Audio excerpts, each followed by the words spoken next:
Zach Vall was pushing 60, but he still had that thing. I was surprised at how quickly his people hustled me back to him the moment I said Sylvia's name.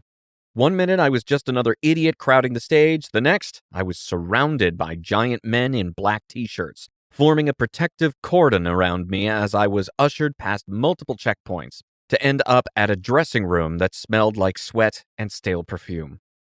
"What the fuck?" I muttered as the crowd parted for me. Did I just become president? Zach had clearly seen a hard decade or two. His shiny, long hair was dull now, his blue eyes clouded by years of smoke and bad dreams. He still had amazing cheekbones, and he never let himself get fat, but there was a permanent sadness in him now, and he was leaning into it, with black clothes and too much mascara. He had a groupie to either side of him on the couch, cuddling and giggling while he kissed their necks and whispered in their ears. I caught a whiff of them as I got closer, and the rock star lifestyle did not smell great. And these groupies were at least 10 years too old to be wearing the clothes they were in.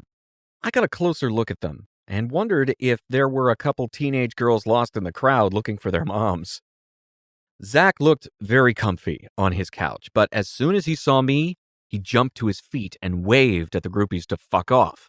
I got a closer look at them, and the question slipped out automatically before I realized how rude it was. What's wrong with their lips? Both women had outrageous enlarged lips, like the parodies in his videos. Like their lips were tires that had too much air in them. "I'll give them a potion," Zach said. "I can't stand girls with skinny lips." He waited for the giant men in black shirts to leave, then said, "Did you bring it?" There was a terrible hunger in his voice, a naked, helpless need that was terrifying to see up close. I showed him the bottle, and Zach said, "Please," with his hand out, in the same tone I had used on Balthazar when I was begging on my knees. I put the bottle in his hand, and he injected half of it immediately, right in front of me. As soon as he got his drug, Zach collapsed on his couch with a beatific smile on his face. The years melted away, and I saw the rock star in him again. That master of the universe body language men get when women love every little thing they do. Part of it was natural, I guess. Part of that long, skinny body type that makes every little movement look easy, sexy, and smooth. "Oh, thanks, man," Zach said. "You're my best fucking friend today. What's your name?" But then he stopped. "No, never mind. Don't tell me. It's better if I don't know. What happened to my regular guy? What happened to Louis?" "I don't know who that is. They just told me to grab this bottle and tell everybody Sylvia sent me until I could hand it to you." "So that means she still loves me, right? If she cared enough to send you, that means she still loves me. That she's still taking care of me, even when we can't be together anymore." "I don't know, man. I don't really know anything." "Yeah," Zach said with that slow, certain smile. It looked creepy as fuck to me, but would I be melting if I was a girl right now? "Yeah, she loves me. When something like Sylvia says she loves you, she means it forever. Real forever, not like when a human girl says it." "I don't know, man. I've never met her." "Ah, you're meeting her right now," Zach said, tapping a poster over his head. "She's on all my album covers. Look at those lips. I had those, man. For years I had those, whenever I wanted, any way I wanted." I had to admit, Sylvia was magnificent. Pale skin, gigantic tits, eyes, nails, horns, and nipples, so purple they were almost black. Now this was a succubus VZ could appreciate. An anime character come to life, rendered in exquisite detail from every angle as I looked through 10 years of album covers on the walls. Talk about hiding in plain sight. Anybody looking at these close-ups would think they were an AI parody, but this wasn't a computer-generated body. This was a physical demon body, photographed exactly as it was, in a context no one would ever believe. Her beauty was terrifying, merciless, alien, radiating power. I wasn't looking at one of her lovers. I was looking at one of her victims, seeing what a lifetime of forbidden fruit does to a man. "Zach, can I ask you a question? I'm new, and I'm trying to understand how this works. Why would demons seduce a rock star? What did you do for them? At first, they didn't ask for anything, Zach said, like I was already his best friend. At first, they just said they were fans. Sylvia said her master picked me because someone who hired him loved my music. He even had me meet the guy, some guy who worked in the White House, who wanted to make people turn against the government so the corps could ride in and save the day. He said my music would make the kids go along with it, especially if the UN fucked up the global currency thing like he said they would. And sure enough, they did. He even warned me about it years before it happened. Said cash would be worthless, and I needed to buy shares of the 10 companies that he was working for. Made a shitload of money off that, once money based on stock was the only kind of money that worked. I could have stopped performing in 46, but Sylvia told me I had to keep going. To write songs to celebrate the end of government wars and nation-state limits.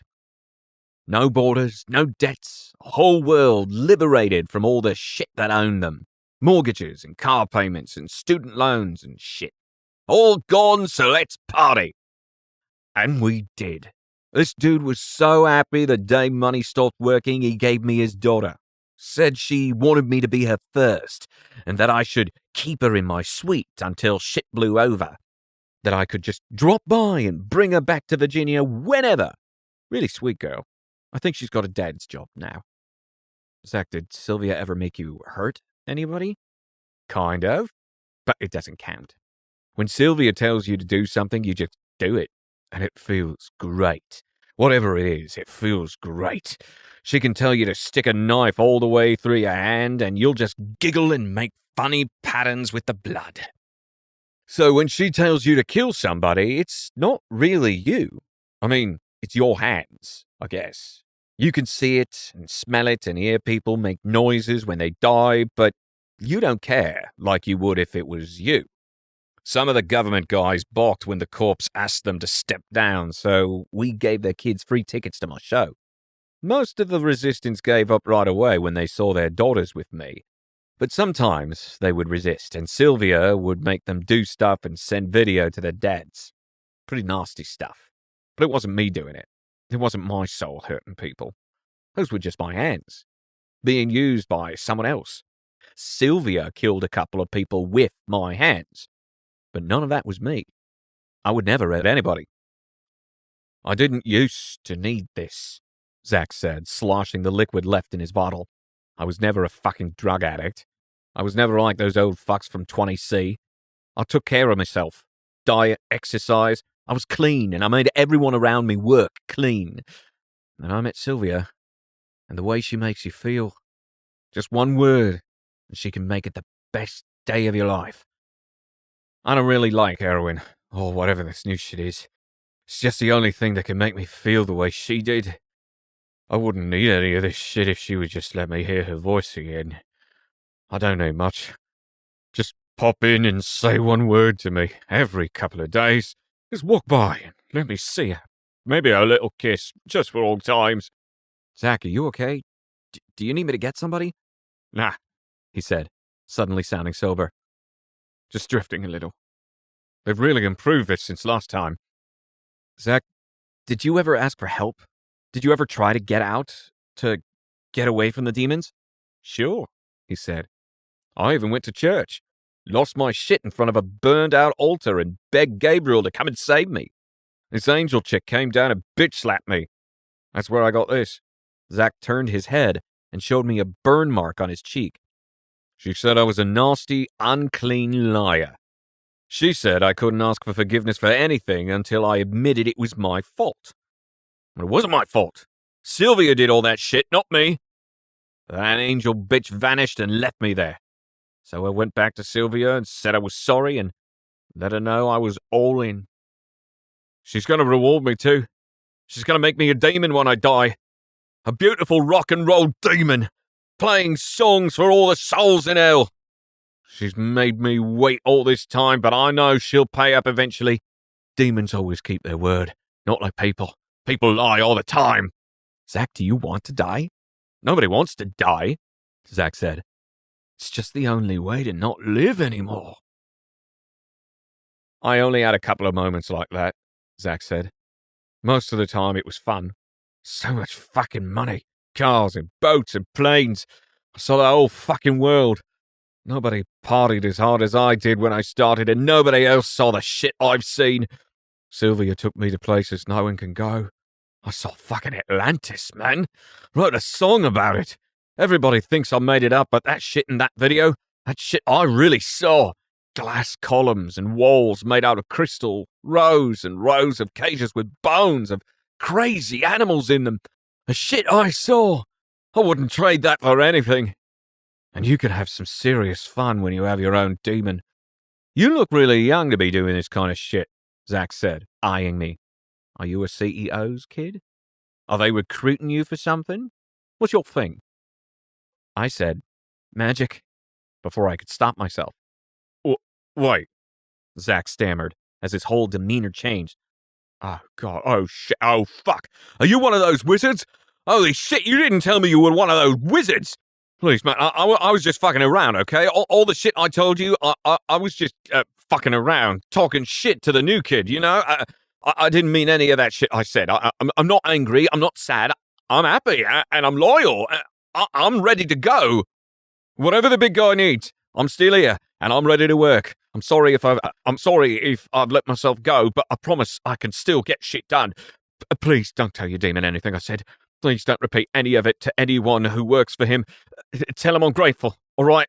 Just tell him how grateful I am, and maybe tell him I don't look as bad as last time, that I'm eating better, and I look strong, you know, strong for my age.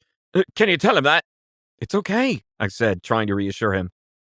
I won't say anything about anything. Just two guys talking. Doesn't mean anything. Thank you, Zach said, openly weeping now. It really is fun, having a demon. Guy your age, you got so much time to do so much cool shit. And they're really not your hands. Whatever you do, they're not really your hands when you're using them. Just keep telling yourself that. And if you can make yourself believe it, maybe you won't fall apart like me. If you can believe that, you won't need drugs at all. And you can just enjoy it. Just like she said I would.